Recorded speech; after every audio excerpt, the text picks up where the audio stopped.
In current events, everything is awesome. No matter what is happening, it's under control, and was probably meant to happen, anyway. You have no independent thought.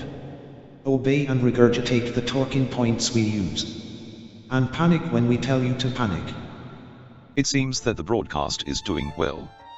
I presume the other sycophants and apologists are hard at work on the other fronts, Peter? Of course, sir. It doesn't take much to get people riled up these days.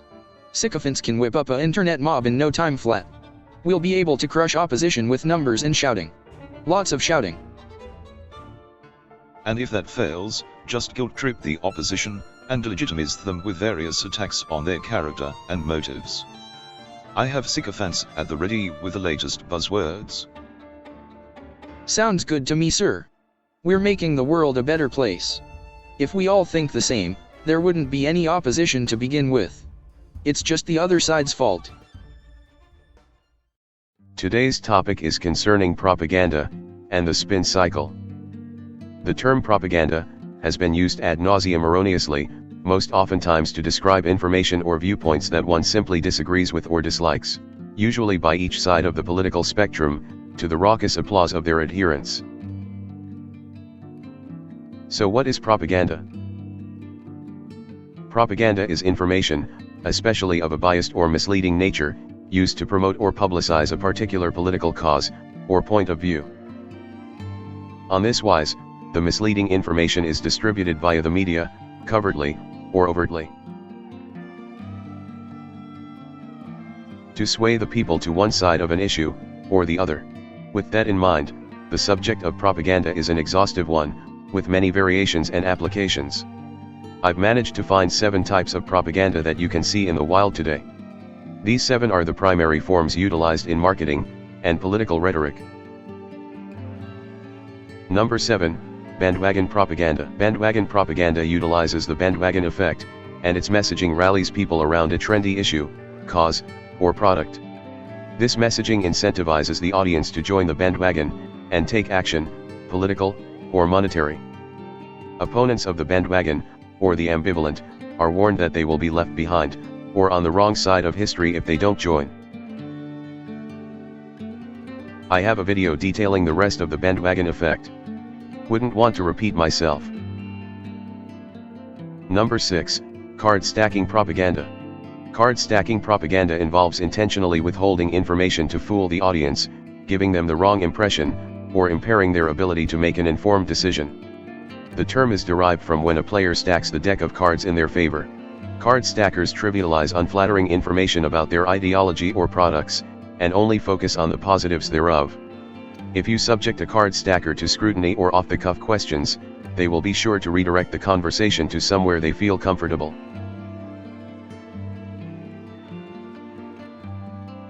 Number 5. Plain folks propaganda. Plain folks propaganda is a technique that portrays figures, usually politicians or celebrities, as plain folk, to appeal to the average citizen. Typically, in a very artificial way. Such as the quintessential politician eating fast food. You eat fast food too, don't you? Or how could we forget 2020 celebrities sing Imagine moment, and the constant chanting of "We're all in this together" that year? Plain folks propaganda is deployed with the intention of reshaping the perception that celebrities or politicians are out of touch, and are normal. But if anything, quite the opposite happens. Number 4. Testimonial propaganda. Testimonial propaganda utilizes renowned or celebrity figures to advertise a product, or ideology. Conversely, they can attack a product or ideology. This technique focuses on using the status and acclaim of the spokesperson to drive people to hate, or love an idea, position, or product. The public identifies with these figures, and ultimately trusts their opinions and verdicts on said product or ideology. This public is open to being manipulated by said trust in the future. Number 3. Glittering generalities propaganda. Glittering generalities propaganda utilizes the emotional appeal of vague statements and generalizations to influence their audience. The language is vague enough for people to form their own definitions and meanings, that are usually different from the slogan or advertisement. For instance, we always hear politicians say that they're fighting for us. What does that mean exactly? Or Apple's slogan "Think Different." What does different mean? These concepts are vague enough to get certain people inspired or motivated, but ultimately, they don't give us an idea of what substance they actually hold. And that is usually used to hide the fact that there isn't anything of substance at all. Number 2, name-calling propaganda. This one is pretty self-explanatory. This technique employs ad hominem attacks on a competitor, figure, or idea, with the intention of creating negative opinions and thoughts about the target, discrediting them with aspersions and vitriol that typically employ the latest charged buzzwords and insults.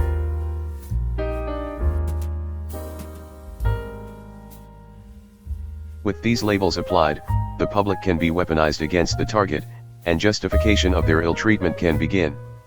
It has now been reduced to an us versus them approach. Many wars and political prisoners have been made with this technique.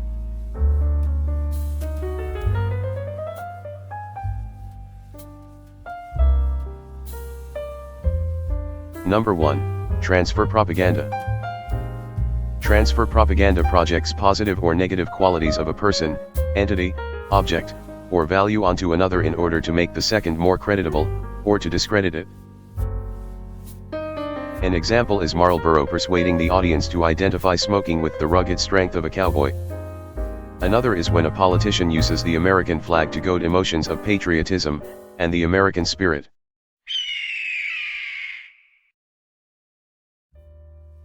In a negative example, some people project the idea that video games cause violence, thereby correlating the image of video games with violence.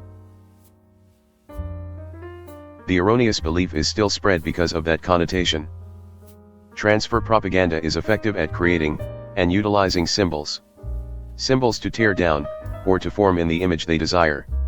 The key is to not take these symbols at face value, and to scrutinize their factuality and purpose. Here's the bonus, the spin cycle. The spin cycle refers to media spin, a device that utilizes ambiguous, hyperbolic, or sensational language. When pundits or journalists spin the news, they eschew the facts, and weave a biased narrative of their own in order to sell a product or ideology, often making baseless unsubstantiated claims, and intentionally leaving out crucial details. They downplay certain events, and dramatize others, to milk the controversy that follows. In this bias by spin, the story has only one interpretation of an event or policy, to the exclusion of the other. Spin involves tone, with the reporter's subjective comments about objective facts. This is to make one side's political perspective look better than another. To check if it's spin, observe which interpretation of an event or policy a news story matches: liberal or conservative.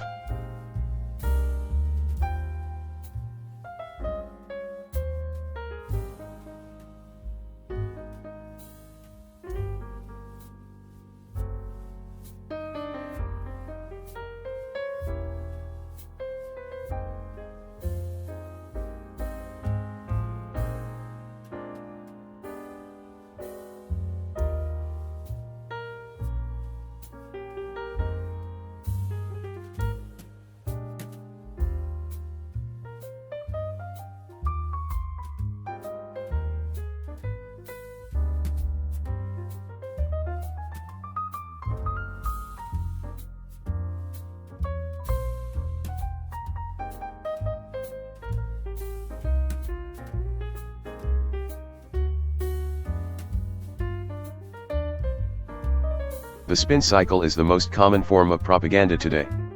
News networks and publications wish to scare, anger, and misinform their audience to push their own agendas.